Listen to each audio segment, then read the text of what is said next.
He don't win this year. He's a bum. What? I No, like that's a Hall of Fame terrible take right there. No, it's not. It's true. It's so true. What? Boy just choked. Straight women booty and let the ball go. Say what again? Say what again? I dare you. I double dare you. LeBron James puts up a three. Won't go. Rebound Bosh. Back out to Allen. His three-pointer. Bang! Irving and Curry. One-on-one. Irving puts it up. It's good. Kyrie Irving from downtown. Oh, yeah, but we'll get to explaining and debating in a second. Come on.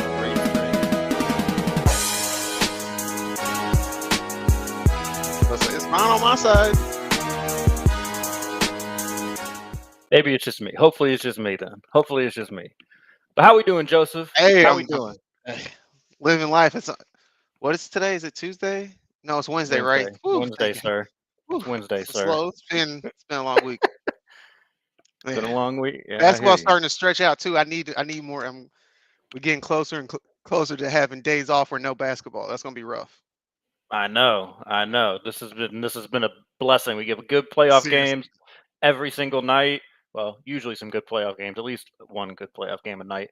At least some intrigue. We at least have been having some intrigue in these playoffs. So, Joe, we're gonna go over round one. Obviously we are into round two now, but we haven't had a show since round one ended. So we will discuss those games and then we'll kick it to all the individual matchups here in the conference semis. So I went to the monastery for a week. I had to clear my sinful thoughts on the Lakers. Oh my gosh. But now I'm back. I'm pure.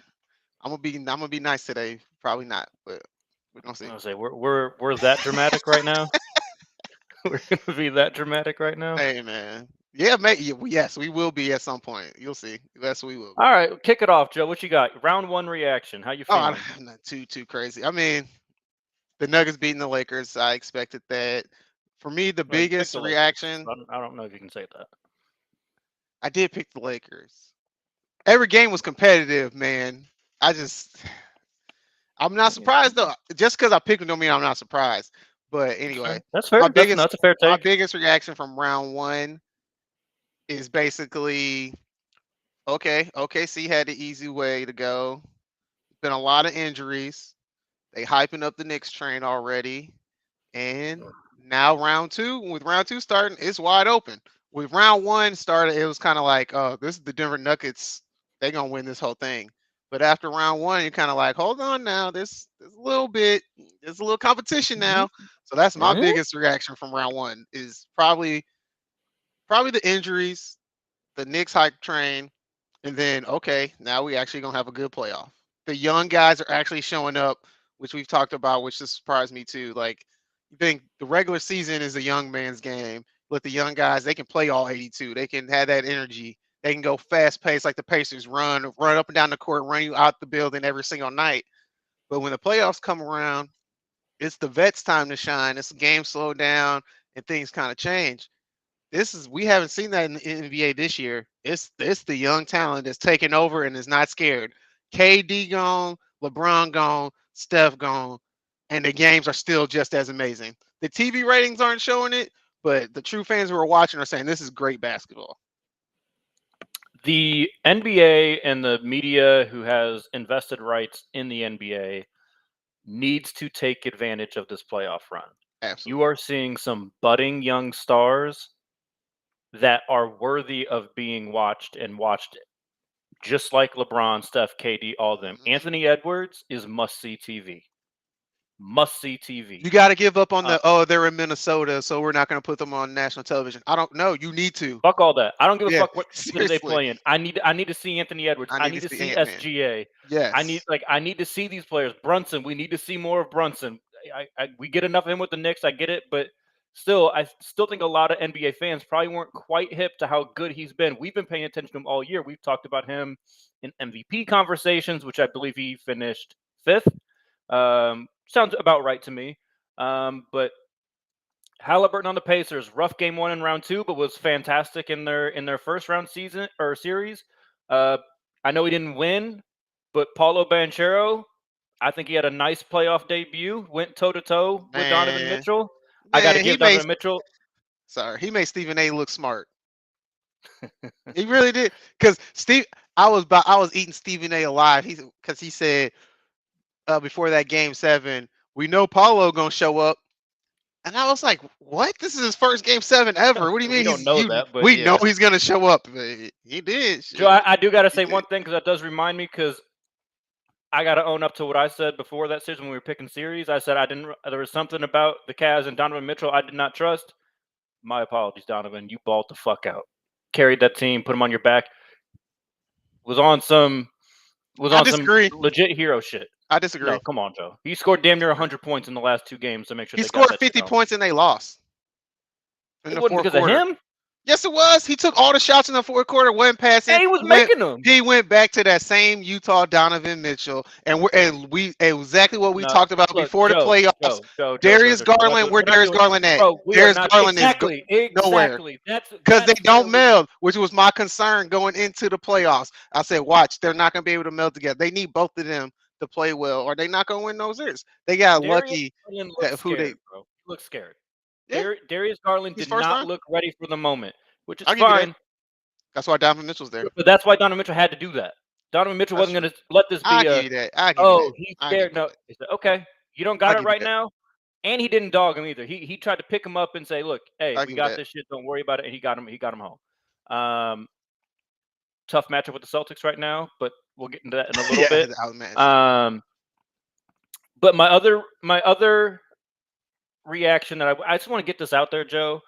One, as the lone 3 Impossible host that put Anthony Edwards in their top 10 before the season, I had him at 10.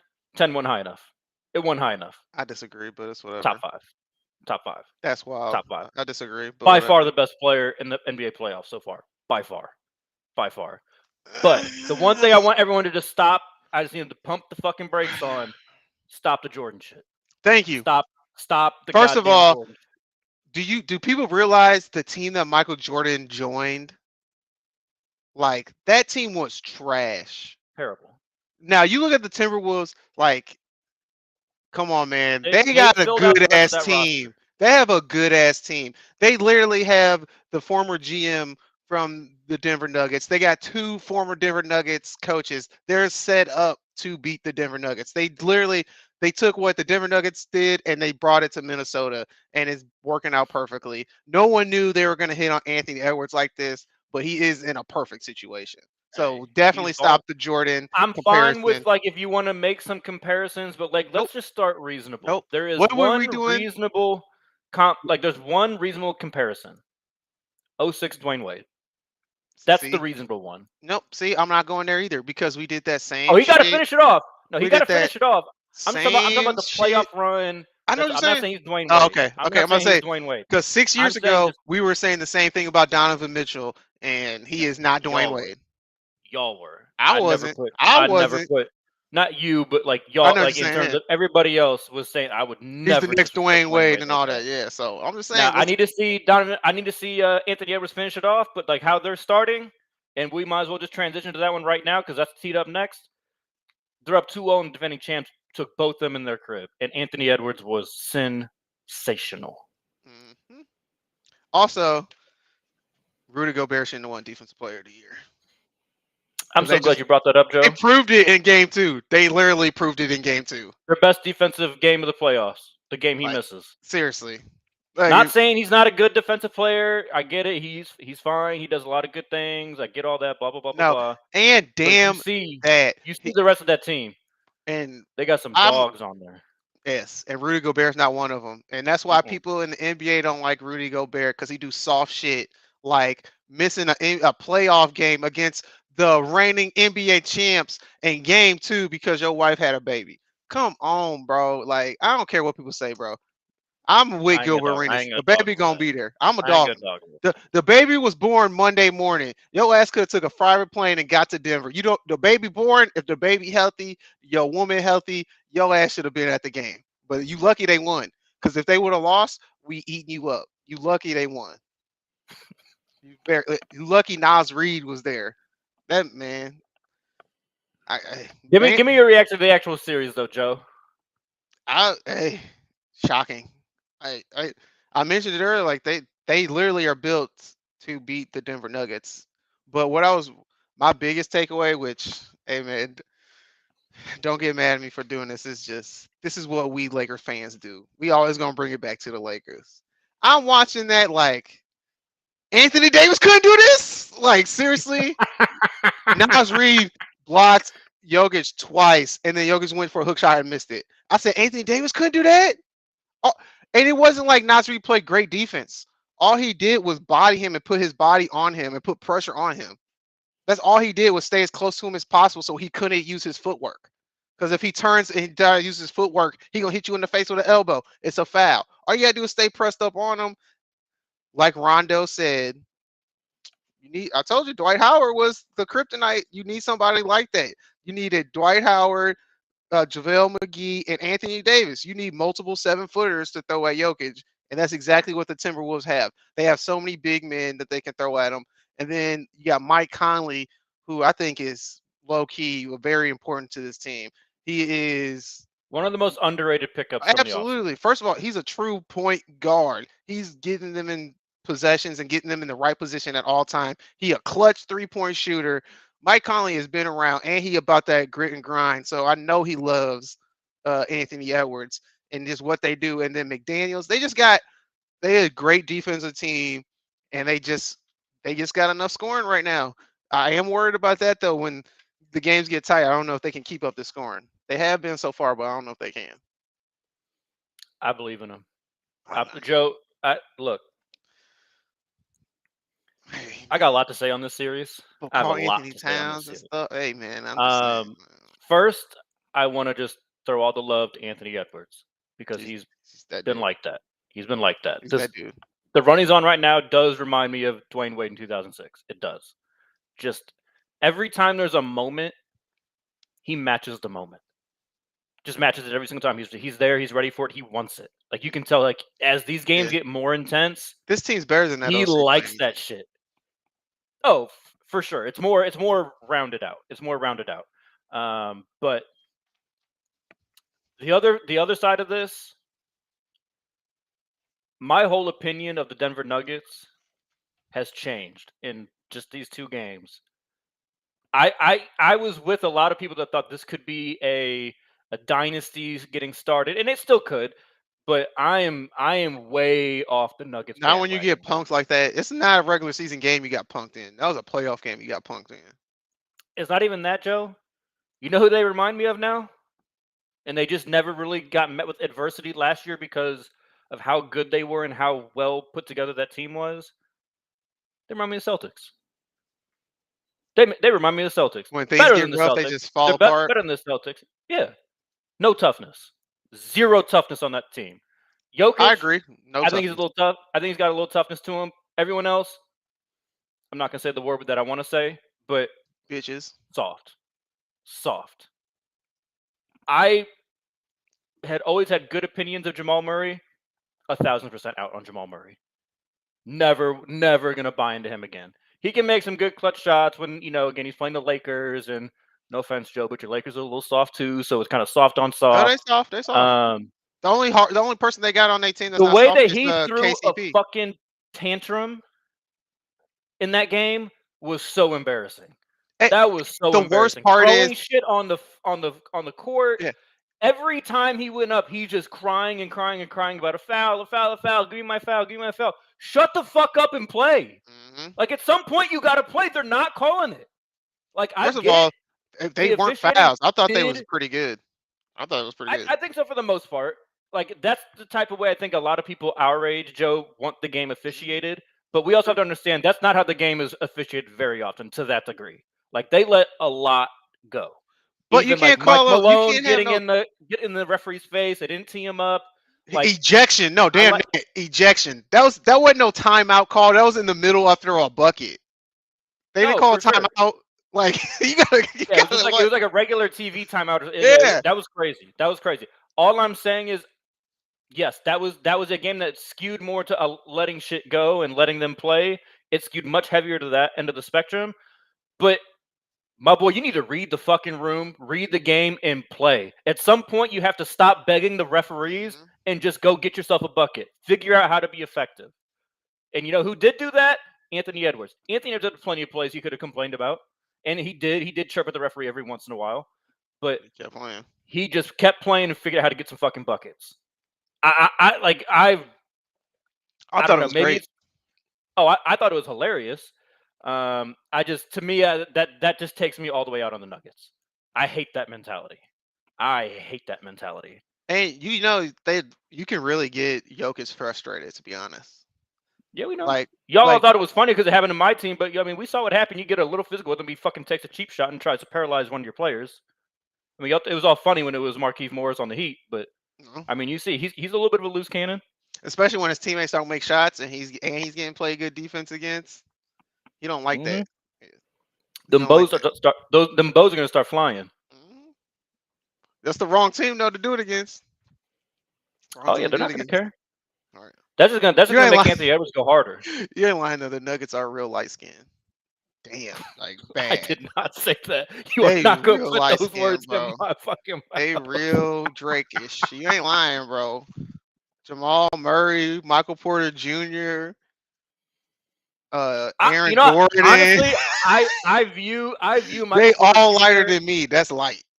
Damn near I'm bright. like I view Michael Porter Jr. not really as like I don't view him as a tough guy, but I at least saw him trying. Like I thought he was trying to hoop. I saw through him it. trying too. Like, hey, I saw him against the Lakers ball out when he was like, "Hey, Murray's a little hobbled. I got this." And he did. He was actually getting rebounds and stuff. Yeah, There's like, one thing I saw Michael him Porter try is and meet not the gonna moment. do is get more than one assist a game.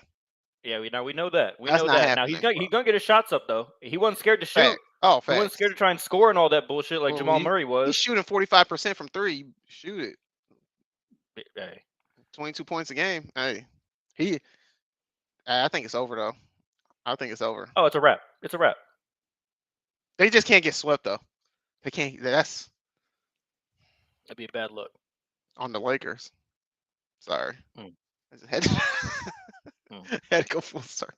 I mean, if you really so I feel like there's always like these types of moments in series, playoffs, whatever, where it's like, okay, is that real, or did the team just not show up ready to play? But like, okay, we expect them to finally lock in. I think a lot of people thought the Nuggets kind of played with their food a little bit with the Lakers, and then now that we got to some serious, like even after Game 1 when they lost to Minnesota, I think I put them in a parlay to the money line Nuggets. I was like, oh no way, they're about to take care of business here. Right. Mike Malone went off on him and stuff. Like, oh yeah, they're gonna come back and be. Yeah. Nope.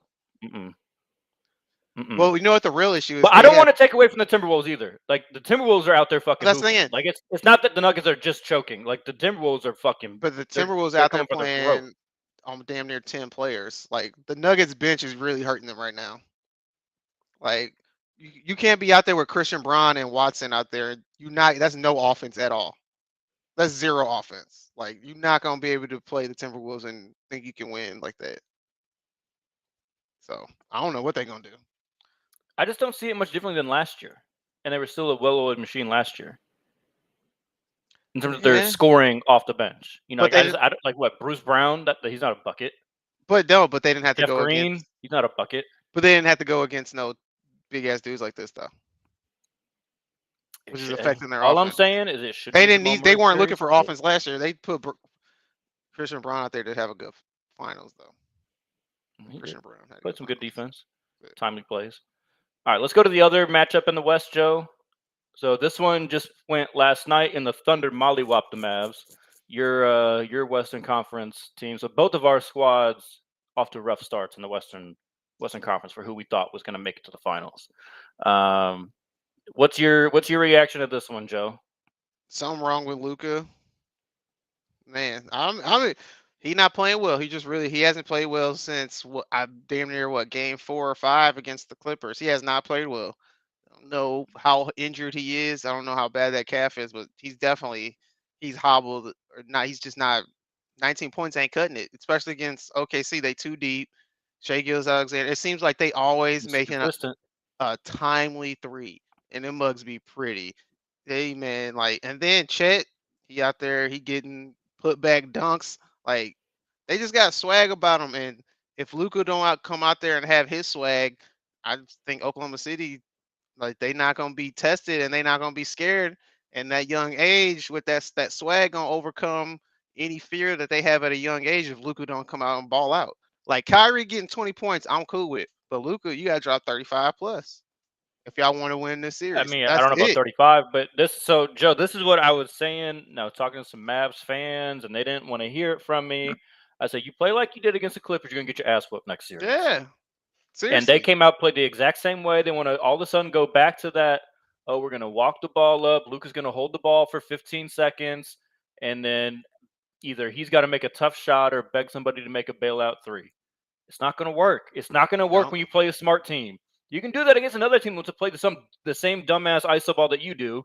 Yeah, you can just you out ISO'd the Clippers. Congratulations. That's why I thought it was dumb that they freaking extended. Man, I don't understand why they extended Jason Kidd. I keep trying to tell people Jason Kidd is not a good head coach. I get it because his Jason Kidd is very good at developing players, but he's not. He is not good at using them all together. You know who else is good at training and developing players? Darvin Ham. But you know what he's not good at? X and O's on the fucking clipboard. That's fired. That's why I can't believe they rehired Jason Kidd. I still will never forget. I was listening to the Zach Lowe and Brian Windhorst podcast when Jason Kidd was with the Milwaukee Bucks, and they was telling me a story about how it was a timeout, late game situation, and Jason Kidd was drawing out designs for a water park on the clipboard instead of X and O's and calling a play. I'll never forget that. So I don't know if I believe that. Hey, why would they say that? I was like, come on, bro, really? They said that's what one of the players told him. That he said that's what they said. He used to talk. They said he used to talk about water parks. He used to go to a water park every day for lunch. I'm telling you. What else he gonna do in Milwaukee?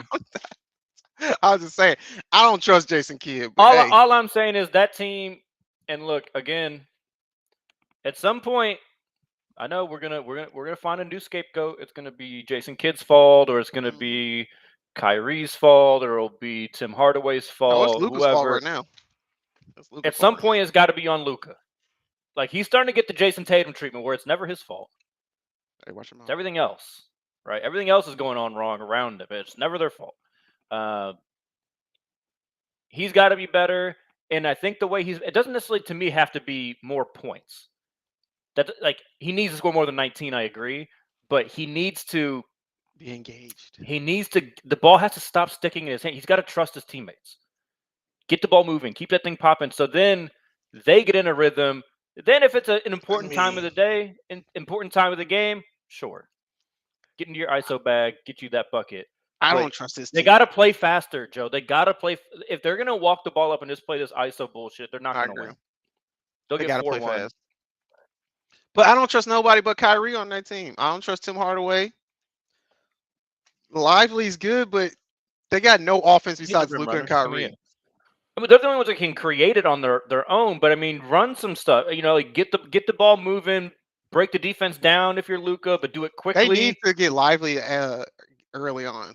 Get him some easy oops and stuff like that, just because then he'll be more active on the defense end. I think Lively's been good. I think Lively and Gafford both have been good.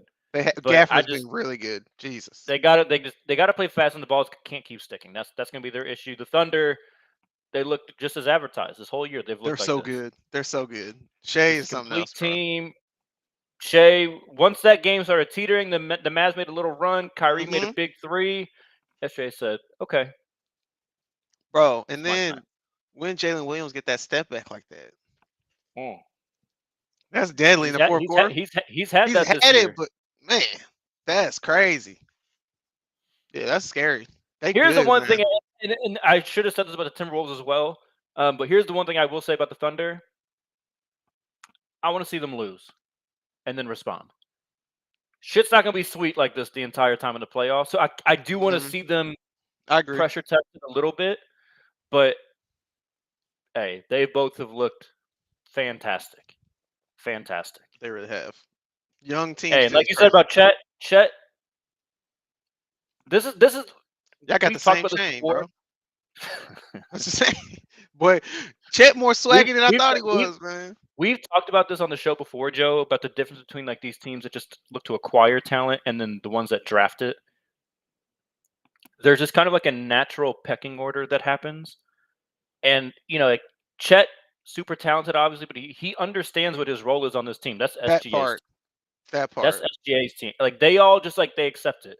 Lou Dort, he's gonna be annoying as fuck on defense, and occasionally hit some spot up threes or make a nice drive off a pump fake. Like they fit so well together, and I think a lot of that happens because they've all come in together and have just had to fit in from the beginning. It's not bringing in a Bradley Beal, bringing in a Kevin Durant. Mhm. Okay, now go figure it out, right? Like not to say that can't work. I think it can. I'm just like it's much more natural, and there's a natural kind of order of operations within the Thunder. I think you're seeing that with the Celtics a little bit too. That they're fairly homegrown. They've got a few ancillary pieces that got brought in, but like Tatum and Brown are kind of clearly the guys there, and no one really seems to challenge that. It's good to see. It's nice to see. So let's talk about the Celtics though, Joe. They beat the shit out of the Cavs in Game 1. Whatever. But still, no. I don't trust the Celtics. I was listening to the game from the Boston broadcast radio, and the play-by-play player goes, I don't know what it is with Tatum, but it just seems like sometimes he doesn't realize his potential. And that's what it's like watching him play in the playoffs sometimes, some games. Like, I wouldn't be surprised in Game 2 he dropped 40. But Game 1, he looked like he wasn't there. Okay, let's be real. Okay, Celtics, they've had an easy road so far. And to be quite honest, some of these games wouldn't be that close if it weren't for Derek White. Derek White is out here balling. Like, this man. Oh, they might have lost the second game to the Heat if Derek White wasn't doing what Derek White was doing. Derek White has made more threes in a 6-game playoff span than Ray Allen ever did for the Celtics. That tell you how lethal he's shooting the 3-point shot. Bro, this dude's shooting over like 50%. It's insane. And he's shooting like 10 threes a game. Yeah, it's insane. So that concerns me because first of all, we know that's not gonna stay like that. And we know the Celtics love to fall on the 3, and it's not gonna stay like that.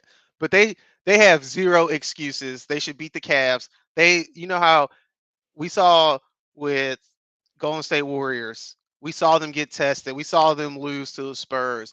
Then we saw them beat the Spurs the next year. Then we saw them finally make it to the finals and win. We see teams go through. We saw the Milwaukee Bucks struggle, and then they finally broke through and win. The Celtics have zero excuse not to get to the NBA championship, even if Porzingis is hurt. With the way things are lined up, there is zero excuses for them not to make the NBA finals. And then if the Nuggets don't make it, there's no excuse for them not to win the NBA finals. You've done been there. You got everything you need. You got all the cohesion in the world. What is stopping y'all from winning the whole thing? It's because nobody trusts y'all. And that's what it is. Y'all could be up on that. We just saw what y'all play, and we still don't trust you, even though you just beat the Cavs by 22 points. We still don't trust you because we know it's not going to last offensively because y'all just do one thing. Y'all fall in love with the 3, and eventually y'all not going to make them shots. And then you're going to get pulled to 7 games when you shouldn't even be in the 7-game series. So Joe, I'm telling you right now. It's nice right now, but I don't believe it. They're lucky the Cavs won that series. The way that Seriously. Orlando haunts Defense people around the perimeter. Hey, Orlando might have made that a series. Orlando could have made that a series. Now, again, the Celtics clearly should win that one, but it's like it's impossible to trust them. It's impossible to trust. Like that game with the Cavs remained a game for a while. I hate that they have this cakewalk. Like, I just needed Jimmy to play like 5 more games in the regular season, so he didn't even have to play that play-in game that he got hurt in. So the Celtics' biggest fear would still be looming for him in the playoffs. Because I mean, if you're not playing against the Knicks or the Celtics, you should shut up. Relax. Pat Riley doing it again. He pushed LeBron out. He pushing Jimmy out. I'm just saying, he done did it again. No, I think Jimmy's one of those weirdos that I feel like probably actually like that he said that shit. He probably did too. He was like, damn, he got a good point. He called me out. He right. I need to focus more. You right. Oh, yeah, I need to be better next year. Yeah. No. I just they got so lucky. Giannis goes out last week of the season.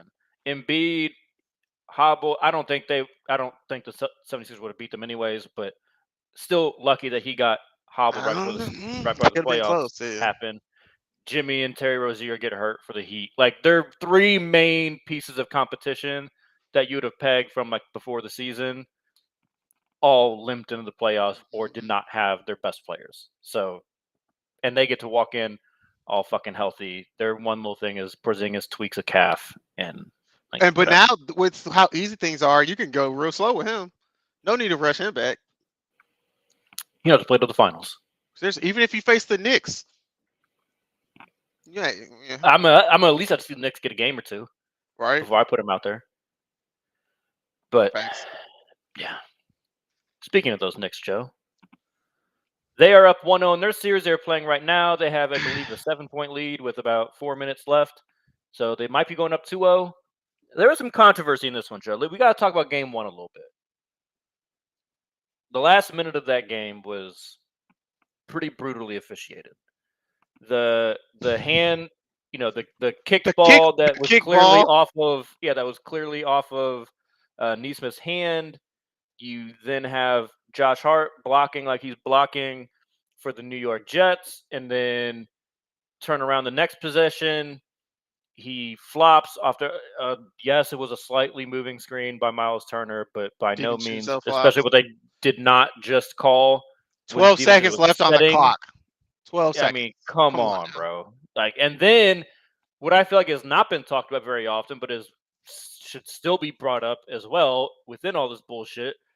Before the inbound foul call they gave Jalen Brunson, where he clearly flopped. Yeah, that was bad. Yeah. I mean, they just did everything they could to give to make sure the Knicks didn't even have to sweat that game out. So, give me your reaction to game one, then we'll get into the series, Joe. First of all, with all that being said, I think Rick Carlisle lost the Pacers game one because he was trying to cater to his star and try not to hurt his star's feelings. Tyrese Halliburton was trash game one. TJ was McDonald, whatever his name. McConnell. TJ whatever. McConnell. There it is. Yeah, TJ McConnell was the best player on the floor in game one, and he should have had him playing in the late game in the fourth quarter because Tyrese Halliburton was absolutely nowhere to be found. Then back spasms was tearing him up. He had no quick step. He couldn't get around anybody. There was literally a point where he drove through the lane and OG was right next to him. And he did no move or nothing. I guess he thought he was going to be quick enough to get past him, and OG just straight stripped him late in the fourth quarter. I blame that on Rick Carlisle for losing them that game. But my big takeaway, I don't really think the Knicks are that good. I think they got a lot of chemistry and a lot of guys who are fighting hard. It's a cute story. They have zero chance of winning the title this year because you can't play 5 guys 48 minutes every night in the playoffs and think you're going to have a chance. They're going to get tired. It may take a bit longer than other teams. They gonna get tired. I mean, just look what happened today, Joe. They had an injury scare with Jalen Brunson. Is that right? And that part too? You play that many minutes, more chances of getting injured. It's gonna happen. Putting a lot of wear and tear on that body. Little guys too. I just thought the way that game ended was just atrocious. I don't know that the Knicks would have lost, but I do know that the Pacers were robbed of a chance, an opportunity. Absolutely, yeah, and that was a 5-point swing on that handball because he tipped the ball. It was a 3-on-1 fast break. They either get into the line or they get in 2 points. And then on the other end, DiVincenzo gets that 3. That's a 5-point swing off of a horrible call because a ref saw the way the ball tipped. He automatically assumed, oh, he must have kicked it. If you don't see it, don't make the call. I have no idea how he even thought that was a kick. If you don't see it, don't make the call. There's a lot of young refs, though. I don't know. Yeah, I mean, it was pathetic. For the series overall, if I'm Indy, I don't feel terrible. You're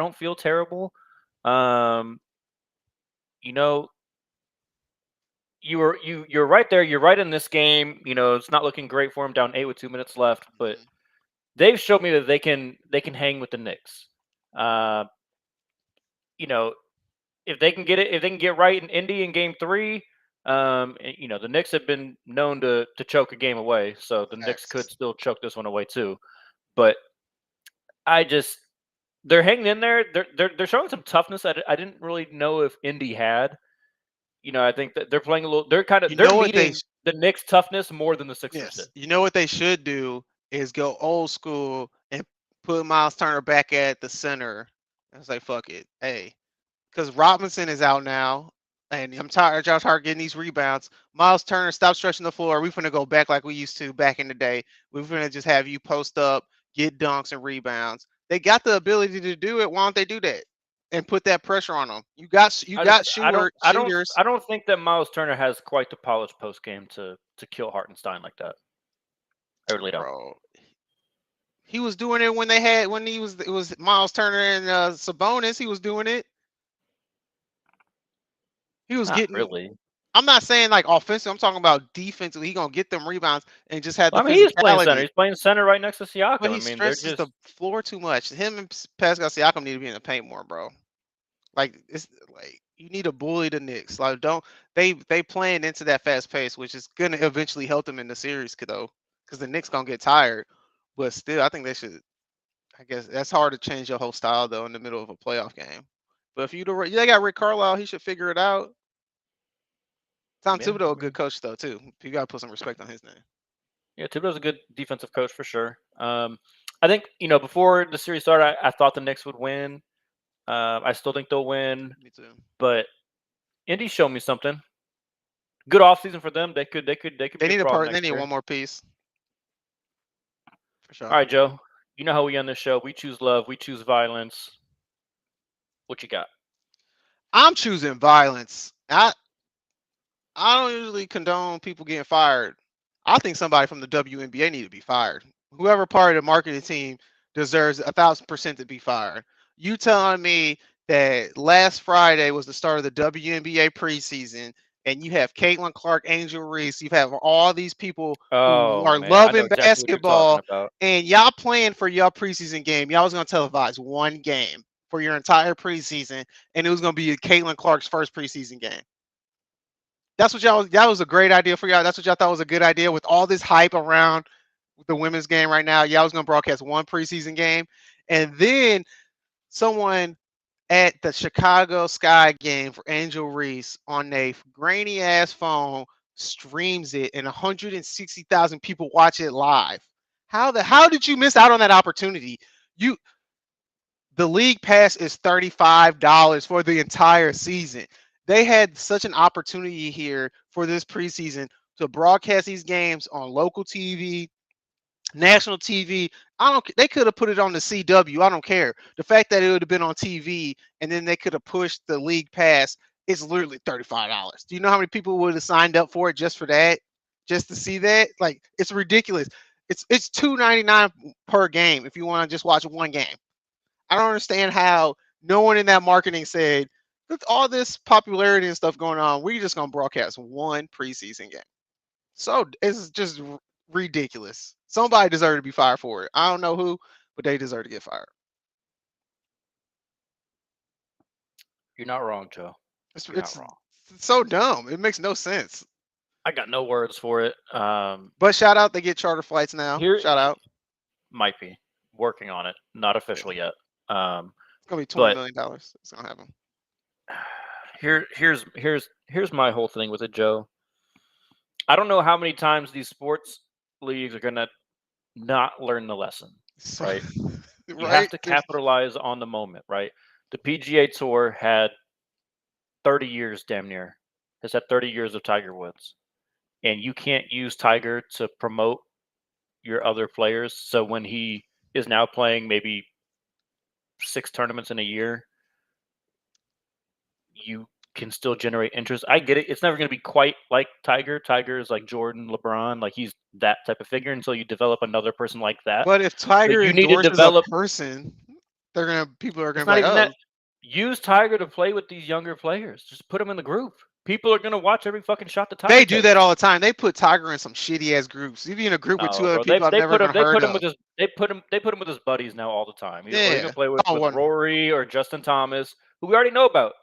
they're doing fine. They're doing Yes, well. that's fair. But you've got Tom Kim, who's got a lot of personality, 22 years old. They're not Throw gonna him do with that. Though. Tiger. They Like, don't. throw some of these younger guys. Like, you need somebody with personality. Like Scotty Scheffler is amazing, right? Amazing. Boring as fuck. I just like that don't do it for me. I need one of those Tiger fist bumps where he's like pulling from all the way back here, and he's gonna really just like rip that. Like, I need like that level of emotional investment. Well, all those guys went to live. No, they didn't. Those players are corny as fuck too. No, they're Phil, not. corny as fuck. Well, Phil. Brooks Koepka, 78. corny as fuck. Like Brooks all is those not guys corny. Brooks is not corny. Brooks Brooks ain't gives you got a no little fucking fire. spark. No, I'm Brooks- sorry. I'm thinking of DeChambeau. I'm sorry. I'm thinking of DeChambeau. Brooks is a bitch. Oh, he only get Swole. up for the majors. He's slow. Okay. Like, buddy, you've won like 7 tournaments. All right, relax. You're not Tiger. Okay, you don't get to say shit like that. Nonetheless, NBA, right? They're learning it right now. LeBron's about to go, and they have not invested in developing the fandom of these younger players, right?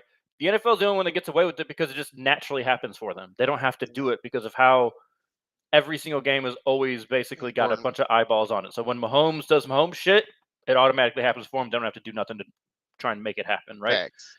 Baseball, I don't know how many times they're gonna fuck this lesson up. They don't know what. I to mean, do. they fuck it up every time. You got Mike Trout, who's a generational player. People couldn't recognize him, but they saw him in the grocery store. You know, they got lucky that Bonds, Sosa, McGuire all happened at like the same time. And They didn't just let capitalize that on Bryce Harper. They barely capitalized on Bryce Harper. That's what You I'm know saying, Joe. Otani, they fucked that. Yeah. They're not talking about him at all this year. They just leaving that alone. Yeah, we gotta leave that one alone. We gotta leave that They one fucked alone. the Aaron Judge too. They fucked that up. I'm saying, bro, you got plenty of people. I'll give them credit. They tried it with Javi. You know, when Javi was rolling with the Cubs, they tried it with him. Yeah, they Almago. tried. They did a good job, I think, with that. Javi just didn't quite have the staying power that they would have hoped. But they have to. Again, I don't know if the MLB did that or did the Cubs just do that, right? Did just True. which one is it? They were trying to push Chris so Bryant more than anything. And Chris just didn't really want the limelight. He didn't want it. You know He's how a better American player, is, but they want the white guy to be popular. Well, I mean, I'm Chris sorry. Bryant was the better I'm just player. joking. He's the I'm best just player of them talking all. shit. Javi was my favorite. But, I was just talking know. shit. I mean, you're not wrong. All right. But yeah, no, I gotta choose. I gotta choose violence, Joe. On Pat I Riley. gotta choose violence. No, close, but no. No, Dang it's just move. refereeing in general. Oh. Like this is across all Inconsistency? sports. I can't take it. Like, we're in the height of the playoffs now with the NBA. I need y'all to be for real. I need y'all to be all the way for real because I can't. Like, I don't know if you've been paying attention to this Knicks game, but what they just did in this game again. They just did it again. Read the room. You just handed the Knicks the last game. You call a double dribble, and now you're. Oh no. Oh, we're gonna talk about it. And actually, no, we didn't. We're just gonna give the Knicks the ball back. What? What? Why? When does that ever happen? When the fuck? That's never happened for the Heat. I can tell you that much. I ain't never seen the Heat have a call go against them and they say, "Oh, you know what? Actually, we were wrong. Let us correct that right now." They even have to challenge never- it. Yeah, they just did it. They didn't even go to the review. They didn't even say official review. They said, "Oh no, actually, just kidding." Like, you got that, then that, you got all the. I see all these clips on baseball. Angel Hernandez calling balls and strikes. I mean, CB Buckner just did to the Cardinals too, I mean, he's got these people. I mean, there's and he has a some of these known are beef with the missing. Cardinals. I'm just like, the NFL is its own thing with the subjective call. Like, you even got it in soccer where, like today in the Champions League, Bayern Munich, it was playing. Real Madrid. Might have been Real Madrid. And like they had their last chance to get a goal. And, it's kind of like the fumble in the NFL where they say, let it play out. And then we'll review it afterwards. They throw offsides, call it, blow the whistle, stop the play when it looked like that he was probably onside, and robbed them of their last chance to get an equalizer. And then they lost 4-3 in aggregate goals. Yep, it's rough. Like, come on, we got to be better. Like, I don't know if we got to pay them more, invest more in training. Like, all these leagues make enough fucking money. There is a thing about there's a lot of young refs in a lot of these leagues. So these are a lot of young guys. Like the old ones are pushed out, and there's a new group of, at least in the NBA and the NFL, I know for sure, it's a wave of new young guys coming in. Well, hopefully they get better. Joe? They better Favorite get three better if because people possible? put